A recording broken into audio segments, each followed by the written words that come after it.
المسلمین حضرت سیدنا عثمان غنی رضی اللہ تعالیٰ عنہ. آج 18 ذی الحجہ ہے. 18 ذی الحجہ کو حضرت عثمان غنی رضی اللہ تعالیٰ عنہ کا یوم شہادت ہے. نبی پاک سید عالم صلی اللہ تعالیٰ علیہ وآلہ وسلم نے خود اپنی زبان مبارکہ سے ترمذی شریف میں حدیث موجود ہے کہ نبی پاک صلی اللہ علیہ وسلم احد پر گئے تو احد کانپنے لگا. تو حضور نے فرمایا احد ٹھہر جا، تیرے اوپر ایک نبی، ایک صدیق اور 2 شہید موجود ہیں. تو وہ 2 شہید کون تھے؟ ایک حضرت عمر فاروق، ایک حضرت عثمان غنی رضی اللہ تعالی.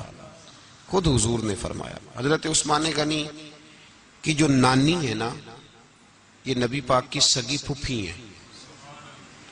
حضرت عثمان غنی رضی اللہ تعالیٰ عنہ کی جو نانی ہیں وہ حضور کی سگی پھوپھی ہیں. یہ 4تھی 5ویں نسل میں جا کے اللہ کے رسول صلی اللہ علیہ وسلم کا خاندان ہی بنتا ہے.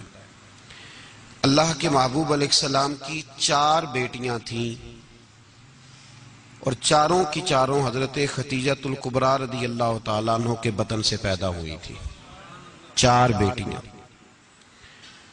حضور صلی اللہ علیہ وسلم نے پہلے اپنی بیٹی حضرت رقیہ کا نکاح حضرت عثمان غنی رضی اللہ تعالیٰ عنہ کے ساتھ فرمایا. ان کا انتقال ہو گیا تو محبوب نے دوسری صاحبزادی جناب ام کلثوم رضی اللہ تعالیٰ عنہ کا نکاح حضرت عثمان غنی کے ساتھ فرما دیا.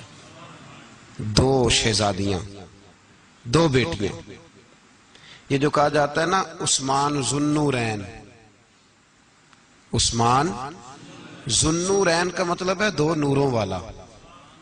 2 کچھ بادشاہ قسم کے لوگ ہیں، بیٹیوں کو نور مانتے ہیں، باپ کو نہیں مانتے. نبی پاک کی دونوں بیٹیوں کو نور مانتے ہیں لیکن ان کے والد نبی پاک صلی اللہ علیہ وسلم کے بارے میں باتیں گول کر جاتے ہیں. 2 بیٹیاں نکاح میں آئیں تو کیا لقب ہوا؟ عثمان. اور مزے کی بات یہ ہے کہ حضرت عثمان کو ذو النورین مولا علی شیر خدا کہا کرتے تھے. حضرت علی کہا کرتے تھے عثمان تو ذو النورین ہے، 2 نوروں والا. بریلی کے امام فرمانے لگے تیری نسل پاک میں ہے بچہ بچہ نور کا، تو ہے نے نور تیرا سب گھرانہ نور کا. اور کہنے لگے نور کی سرکار سے پایا 2 شالہ نور کا، نور کی سرکار سے پایا 2 شالہ نور کا، ہو مبارک تجھ کو ذو النورین جوڑا نور کا. مبارک دے رہے ہیں دوسری شادی پر، کہتے ہیں ہو مبارک تجھ کو ذو النورین جوڑا نور کا. تو حضرت عثمان غنی رضی اللہ تعالیٰ عنہ 4تھے 5ویں مسلمان ہیں. حضرت ابو بکر صدیق رضی اللہ تعالیٰ عنہ تاجر تھے، تاجروں سے ان کی دوستی تھی. حضرت عثمان غنی بھی تاجر تھے تو جناب سیدنا ابو بکر صدیق نے انہیں تبلیغ کی تو وہ مسلمان ہو گئے. جب کلمہ پڑھا تو چچا نے باندھ دیا گھر کے اندر، کئی دن باندھے رکھا، کہنے لگا دین چھوڑنا پڑے گا. تو آپ نے فرمایا وہ تو جگہ ہی ایسی ہے جو ایک دفعہ گیا ہے دوبارہ چھوڑ سکتا ہی نہیں، ہو ہی نہیں سکتا. حضرت عثمان غنی سابقون الاولون میں سے ہیں، ابتدائی لوگوں میں سے. ان کی زندگی کے بڑے حسین واقعات ہیں، آپ جانتے ہیں. میں 2-3 باتیں صرف ان کی حوالے سے عرض کروں گا. ہر آدمی میں ہر صلاحیت ہوتی ہے لیکن کچھ چیزوں کا غلبہ ہوتا ہے، کچھ چیزوں کا غلبہ ہوتا ہے. حضرت عثمان غنی میں 2-3 چیزوں کا بڑا غلبہ تھا. سخی تھے تو دریا سے بھی زیادہ سخاوت فرماتے تھے. مالاں والے سخی نہیں ہوندے تے سخیاں کل مال نہیں ہوندا. ایتھے اوتھے دومی جہانی سخی کنگال نہیں ہوندا. مالاں والے سخی تے پھر کیڑے ہوندے نے بھوکے ننگے. مالاں والے سخی میاں صاحب نے کہا، کہتے یہ نہ سمجھنا کہ جو امیر آدمی ہے وہ سخی ہے. نا او بھائی جب سخاوت کرتا ہے تو پھر مالدار رہتا ہی نہیں. سخاوت مالدار تو وہ رہے گا جو پیسے جمع کرے گا. تو جس نے جمع کرنے ہی نہیں، جس نے جمع کرنے ہی نہیں اس کے بعد پیسے کیسے کٹھے ہوں گے؟ جس کو سخاوت کرتا دیکھو سمجھ لو کہ یہ مالدار نہیں، یہ سخی ہے. سخی اور مالدار میں فرق ہوتا ہے. لوگ جس کو کھاتا پیتا دیکھتے کنے اور نے پیچھے کنے کو رکھے نے، حالانکہ ایسی بات مالاں والے سخی نہیں ہوندے تے سخیاں کل مال نہیں ہوندا. ایتھے اوتھے دوواں جہان نہیں سخی کنگال. حضرت عثمان غنی رضی اللہ تعالیٰ عنہ بہت بڑے سخی تھے، اتنے بڑے تھے کہ غنی کہہ دیا اللہ کے رسول نے. عثمان غنی تھے، ہر وقت ہی سخاوت، ہر وقت ہی سخاوت. میرے حضرت صاحب کی ایک دفعہ اپنے ایک درویش کو کہنے لگے یار تیرے ہاتھوں میں تو موریاں ہیں، جو چیز آتی ہے وہ گیری جاتی ہے، رہتی نہیں۔ حضرت عثمان غنی رضی اللہ دیکھیں نا، مشورہ کرنا پڑتا ہے، یار یہ جگہ لینی ہے، کیا پروگرام ہے، لوگ کہتے ہیں رستہ کوئی نہیں، دیکھتے ہیں، غور کرتے ہیں، پھر اس کا ریٹ لگتا ہے، پھر بات ہوتی ہے، پھر بات آگے چلتی ہے، پھر اس کے بعد بندہ کہتا ہے میں اتنے دیتا ہوں، وہ کہتا نہیں میں اتنے لوں گا، پھر وہ کہتا ہے میں لگا کے ریٹ آ گیا ہوں، باتیں ہوتی ہیں۔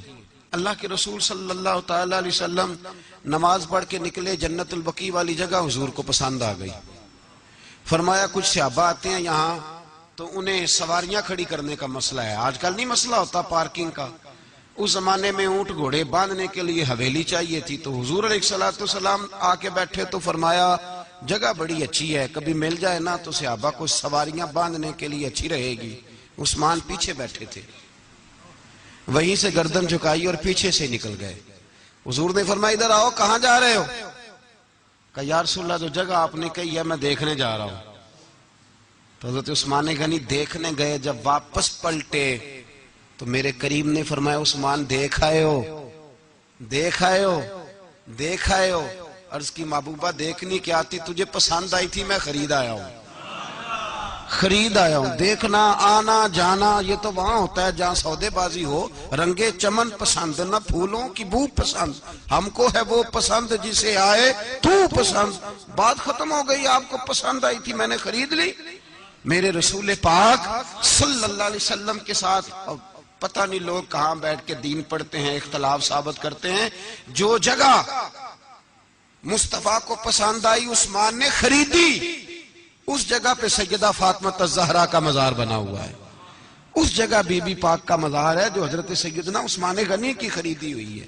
اس کا مطلب ہے یہ جگہ مصطفیٰ کا بھی پسندیدہ ہے، اہل بیت کی بھی پسندیدہ ہے۔ حضرت عثمان غنی کا مزاج ہے، حضور اعلان کر رہے تھے، اس کا مطلب ہے چندے کا اعلان کرنا بھی نبی پاک کی سنت ہے، اس لیے ہم بھی کبھی کبھی یہ سنت ادا کر لیتے ہیں۔ چندے کا حضور نے اعلان کیا، جیش اسرا کے لیے بہت بڑا لشکر جانا تھا، فرمایا اٹھو بھئی حصہ ڈالو۔ حضرت عثمان نے دائیں بائیں دیکھا، کتنے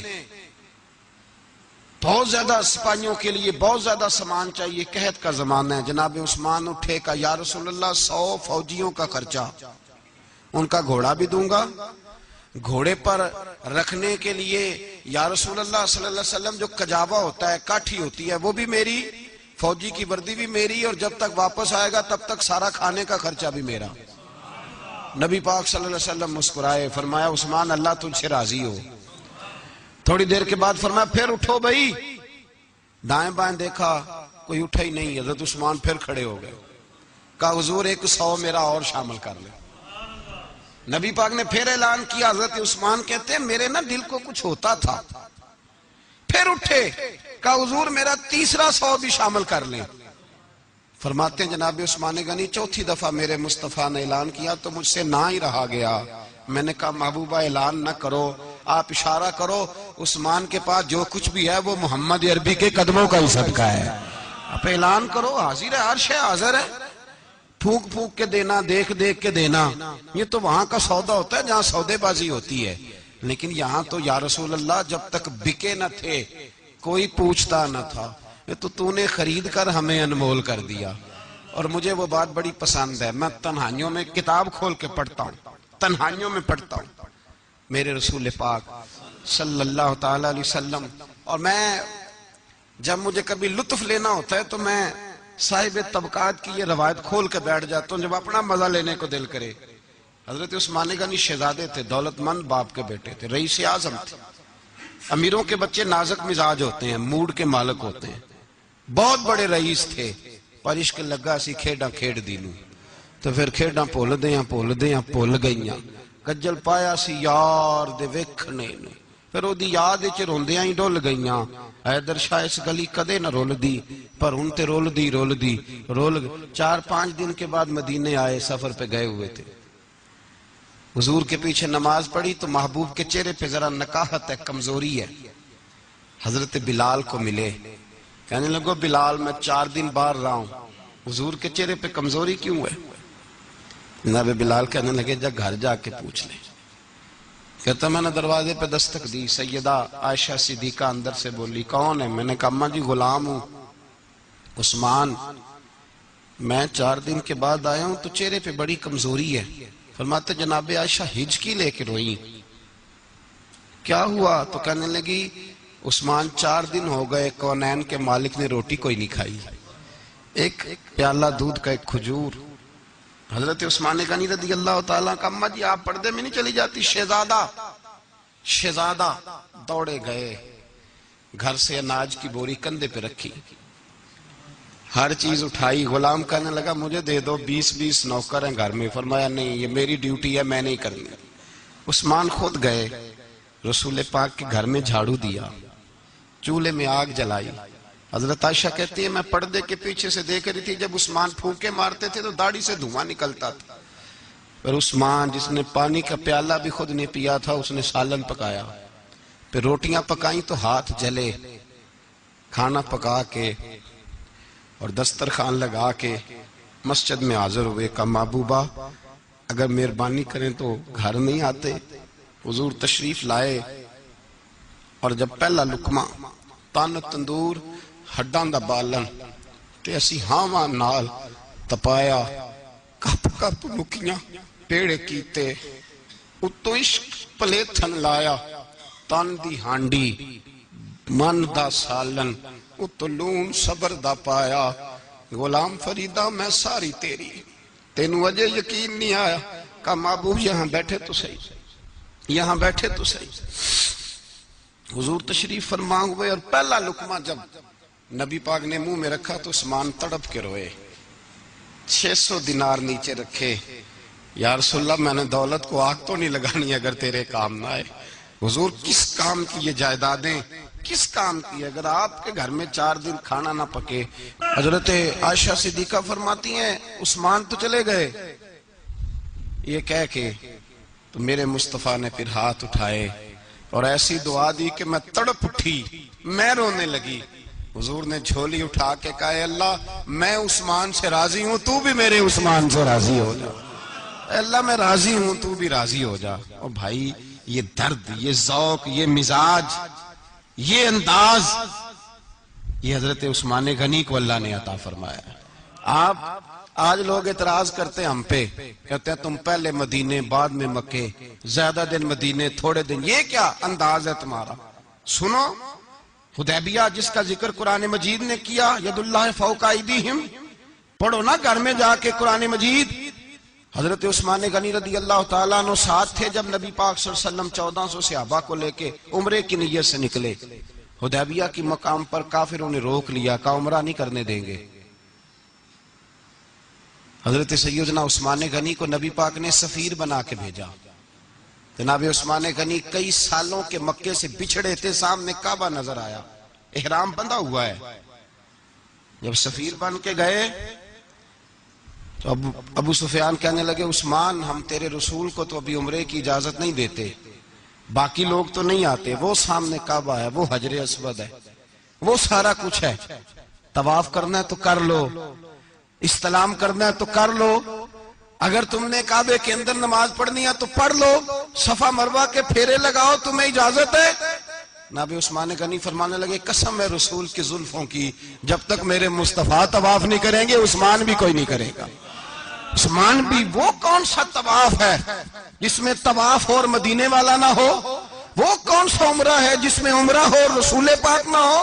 وہ کون سا حج ہے جس میں حج ہو اور امام الانبیاء نہ ہو؟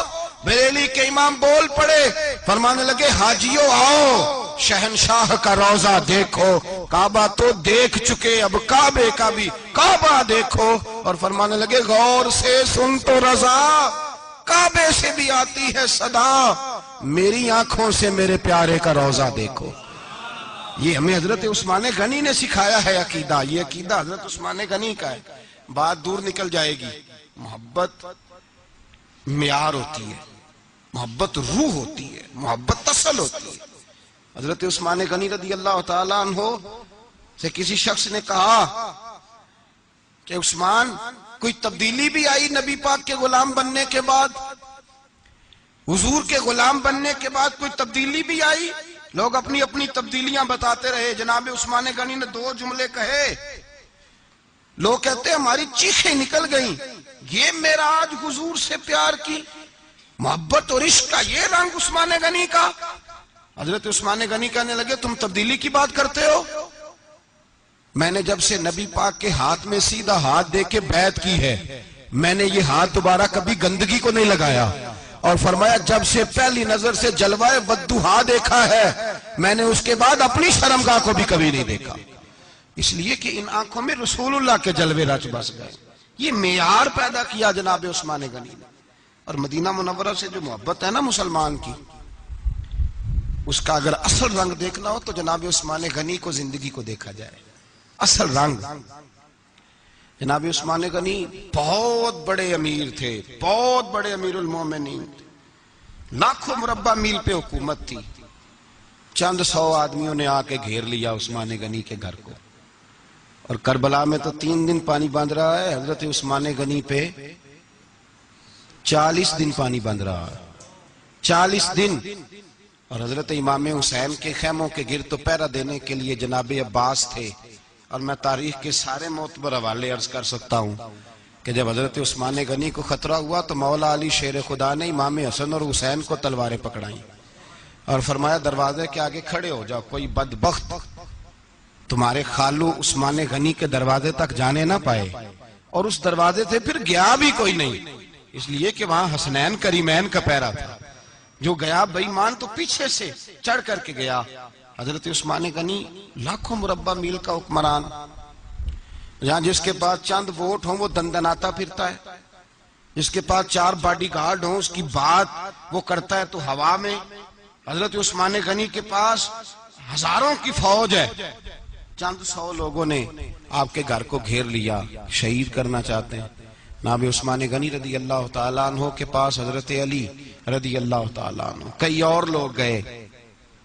کہا عثمان 3 باتیں ہیں, یا تو ہمیں اجازت دو, یا تو تم تھوڑی دیر کے لیے خلافت چھوڑ دو, حکومت چھوڑ دو, چند دنوں کے لیے کسی اور کو امیر بناؤ.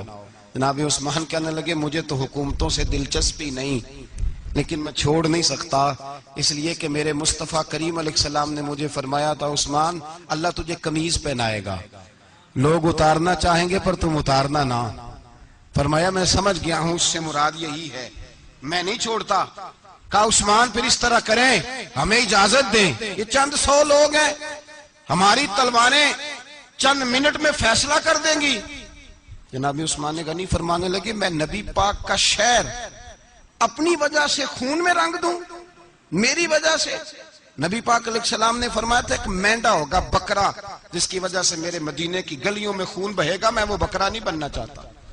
فرمایا میں نہیں چاہتا میری وجہ سے خون بہے اور حضور کے مدینے میں بدامنی ہو. عثمان کی جان جاتی ہے تو جائے, پر نبی پاک کے مدینے میں شور نہیں ہونا چاہیے. اے پائے نظر ہوش میں آ, یہ کوہ نبی ہے, آنکھوں سے بھی چلنا یہاں بے ادبی ہے. تو کہا عثمان پھر اس طرح کرو کچھ دنوں کے لیے مکے چلے جاؤ. میری بات کی سمجھ آ رہی؟ کچھ دنوں کے لیے مکے چلے جاؤ. تو جناب عثمان نے داڑھی پکڑ لی, کہنے لگے دیکھ رہے ہو ساری سفید ہو گئی ہے, میں نبی پاک کا شہر چھوڑ کے نہیں جانا چاہتا, میں رسول اللہ کے مدینے میں مرنا چاہتا ہوں, میں نہیں چھوڑوں گا حضور کا شہر. یہ انداز ہے جناب عثمان غنی. چونکہ جو وقت آپ کو دیا تھا وہ قلیل ہوتا جا رہا ہے اور باتیں ہیں کہ سامنے کھلتی ہی جا رہی ہیں, سامنے آتی ہی جا رہی ہیں. ہر چند مشاہدہ حق کی ہو گفتگو یہ رہتی بھی نہیں, بادہ و ساگر کہے بغیر. اور کیسا دستور زباں بندی ہے تیری محفل میں, بات کرنے کو ترستی ہے زباں میری. پلٹتا ہوں, اس موضوع کو چھوڑتا ہوں. حضرت سیدنا عثمان غنی با حیا بڑے تھے. کیا بڑے تھے؟ کچھ لوگ بے حیا ہوتے ہیں, کسی کو بھی نہیں چھوڑتے, نہ صحابہ کو, نہ اہل بیت کو, نہ کسی اور کو. عثمان با حیا بڑے تھے. کتنے؟ حضرت عائشہ صدیقہ فرماتی ہیں, مشکات میں مسلم میں موجود ہے, آپ فرماتی ہیں نبی پاک بیٹھے تھے تو حضور کی نا پنڈلی مبارک, مرد کے لیے حکم ہے ناف سے گھٹنے تک چھپا کے رکھے, پنڈلی ننگی ہو بھی جائے نا یہ پنڈلی تو اس کی اجازت ہے شریعت میں مرد کے لیے. فرماتی ہیں اللہ کے محبوب لیٹے ہوئے تھے اور حضور کی طامت پنڈلیوں سے تھوڑی اونچی تھی, تو حضرت ابو بکر صدیق آئے تو نبی پاک نے فرمایا آ جاؤ. حضور لیٹے رہے. ماتی تھوڑی دیر گزری تو حضرت عمر فاروق آئے. حضور اجازت ہے؟ تو نبی پاک صلی اللہ علیہ وسلم نے فرمایا آ جاؤ. نبی پاک لیٹے رہے. چند لمحے گزرے تو عثمان غنی آ گئے. حضور آ جاؤ. فرمایا 1 منٹ. اللہ کے حبیب اٹھے, تامت مبارک کو سمیٹا, پنڈلیوں کو ڈھانپا. حضور بیٹھے, عثمان آئے, باتیں ہوئی, چلے گئے. حضرت عائشہ کہتی ہے میں پردے کے پیچھے سے دیکھ رہی تھی, میں حاضر خدمت ہوئی, کا محبوبہ سمجھ نہیں آئی. آئے ابو بکر بھی ہیں, میرے والد آئے, عمر بھی ہیں, مقام ان کا بھی بڑا ہے, پر عثمان آئے تو آپ نے کپڑا سیدھا کیا. فرمایا عائشہ میں اس سے حیا نہ کروں جس سے اللہ کے فرشتے بھی حیا کرتے ہیں. حضرت عثمان غنی رضی اللہ تعالیٰ عنہ اپنے گھر کے اندر ہوتے تو کئی کپڑے لپیٹے رہتے, کئی کپڑے جناب. میں ایک نتیجہ آپ کے سامنے رکھنا چاہتا ہوں, میری طرف دیکھیں. کئی کپڑے لپیٹے رہتے, کپڑوں کے اوپر کپڑے, شرم و حیا کے پیکر. جناب عثمان غنی غسل کرتے تو کپڑوں سمیت کرتے. فرماتے نا بھائی مجھے شرم آتی, پیکر شرم و حیا. اس کا نتیجہ کیا نکلا؟ حضرت رقیہ رضی اللہ تعالیٰ عنہ کے ساتھ جناب عثمان غنی کا جب نکاح ہوا تو ابھی پردے کی آیتیں نہیں آئی تھیں. شرم و حیا کے پیکر تھے, ابھی پردے کا حکم نہیں آیا تھا. صحابہ بے دریغ آتے جاتے تھے ایک دوسرے کے گھروں میں. اللہ کے محبوب علیہ السلام نے گوشت پکایا تو فرمایا حضرت اسامہ بن زید کو جاؤ عثمان کو بھی دے آؤ. جناب اسامہ بن زید فرماتے ہیں میں نے گوشت پکڑا, سالن پکڑا اور ان کے گھر پہنچا. جامع ترمذی میں موجود ہے. فرماتے ہیں میں جب اندر داخل ہوا مصطفیٰ کی شہزادی کو دیکھا اور پھر عثمان غنی کو دیکھا. فرماتے ہیں جنہیں میں نے دیکھا ایسا جوڑا میں نے کبھی نہیں دیکھا تھا. میں بس ہلکا سا مسکرا کے پلٹ آیا, نہ انہوں نے کچھ پوچھا نہ میں نے کچھ بتایا. فرماتے ہیں جب میں مسجد میں داخل ہوا نا, پہلا قدم ہی رکھا تو مصطفیٰ کریم نے فرمایا اسامہ دے آئے ہو سالن؟ میں نے کہا یا رسول اللہ دے آیا ہوں. فرمایا ایسا سونا جوڑا پہلے کبھی دیکھا ہے؟ دیکھا ہے کبھی؟ میں نے کہا نہیں حضور میں نے نہیں دیکھا. تو میرے مصطفیٰ کریم علیہ, یہ لفظ ترمذی کے نہیں, یہ شاہ ولی اللہ صاحب نے ازالۃ الخفا میں لکھیں. میرے محبوب پاک علیہ السلام نے فرمایا عثمان کی شکل ایک تو جد الانبیاء ابراہیم خلیل اللہ سے ملتی ہے, اور دوسرا فرمایا اگر کسی نے میرے جلوے دیکھنے ہو تو وہ بھی عثمان کے چہرے میں نظر آئیں گے. او نوجوانوں پیغام دے رہا ہوں, ریزلٹ نکال رہا ہوں. بے حیائی بے شرمی کی گفتگو والے کے چہرے پہ حسن نہیں آتا. تو حیادار بنتا جا, رب تعالیٰ تجھے حسن و جمال عطا فرماتا جائے گا. جتنا حیا تیرے اندر ہوگا اتنا نور تیرے مکھڑے پہ ہوگا. جتنی شرم میں تو لپٹا ہوا ہوگا اتنی اللہ تجھے تازگی عطا کرے گا. میرے صاحب فرمایا کرتے جو گند بولتا ہے اس کے چہرے کا حسن سب سے پہلے چھن جاتا ہے. اور فرمایا جو بری باتیں سوچتا ہے, جس کی سوچ بری ہوتی ہے, سب سے پہلے اس کے چہرے کا حسن بگڑتا ہے. اگر چتاتا ہے تازہ رہے, ٹھنڈا رہے, نورانی رہے. تو پھر حضرت عثمان نے تجھے بتایا ہے کہ شرم والا بن کے رہ, اللہ سب سے زیادہ حسن تجھے ہی عطا فرما دے گا. زیادہ بولنے والا, زیادہ باتیں کرنے والا, جو منہ میں آیا کہہ گیا, اس آدمی کی نورانیت چلی جاتی ہے. اگر لوگ وہ کریموں سے نہیں آتا, وہ نائی کے پاس بیٹھ کے چہرے پہ روز نیا ڈیزائن نئی لکیر بنوانے سے حسن نہیں آتا. حسن شرم و حیا سے آتا ہے. یہ جو ہم عارضی حسن خرید کے لاتے ہیں نا 4 پیسے کا, یہ ماند نہیں پڑتا, یہ تباہ کرتا ہے اور یہ تباہ ہو جاتا ہے. کچھ لوگ ایسے ہوتے ہیں, کچھ لوگ جن کے پاس بیٹھنے کو اتنا دل نہیں کرتا جتنا ان کا چہرہ دیکھنے کو دل کرتا ہے. ان کے پاس بیٹھنے کو بعضوں کا دل کرتا ہے کہ بس نہ ذرا. اور طبیعت آج میں ہو کے آیا ہوں, عرس تھا حاجی صادق صاحب رحمۃ اللہ علیہ. میں نے ان بزرگوں کو دیکھا ہے, ہم نے نظر بھر کے آنکھوں میں آنکھیں ڈال کے تو بڑا کم دیکھا ہے. ہم چوری دیکھا کرتے تھے, چوری. میں ویکھاں تے میرا یار نہ ویکھے, تو جی میں نام ویکھاں تے ہو ویکھے. ہم لوگ چوری دیکھا کرتے تھے. میں نے اپنے حضرت صاحب کو بھی شاید ہی کبھی آنکھوں میں آنکھیں ڈال کے دیکھا ہو, تبھی دیکھا ہے جب وہ کسی اور کو دیکھ رہے ہوتے تھے. بھائی ان لوگوں کے اندر کا حسن شرم و حیا معصومیت بن کے ان کے چہروں پہ نکھر آتا تھا. حضرت عثمان غنی کی شرم و حیا نورانیت بن کے ان کے چہرے پہ آ گئی تھی. جناب عثمان غنی پیکرے شرم و حیا تھے. ایک بات کر دوں اور ختم کروں. حضرت عثمان فرمایا کرتے تھے مجھے 3 باتیں بڑی پسند ہیں. کتنی؟ سارے بولے ہو کتنی جی؟ کون کون سی؟ فرمایا کرتے تھے بھوکے کو روٹی کھلانا, ننگے کو کپڑا پہنانا. اور تیسرا میرا دل کرتا ہے مجھے اور کوئی کام نہ ہو، قرآن پاک میرے سامنے رہے اور میں سارا دن تلاوت ہی کرتا رہوں۔ 3 باتیں پسند تھیں، بھوکے کو کھانا کھلانا، ننگے کو کپڑا پہنانا، اور یعنی روٹیاں بانٹتے رہتے تھے، سوٹ بانٹتے رہتے تھے، یہ مزاج تھا۔ فرماتے تھے میری پسند ہے۔ اور تیسرا میرا دل کرتا ہے کہ قرآن مجید پڑھا رہے اور میں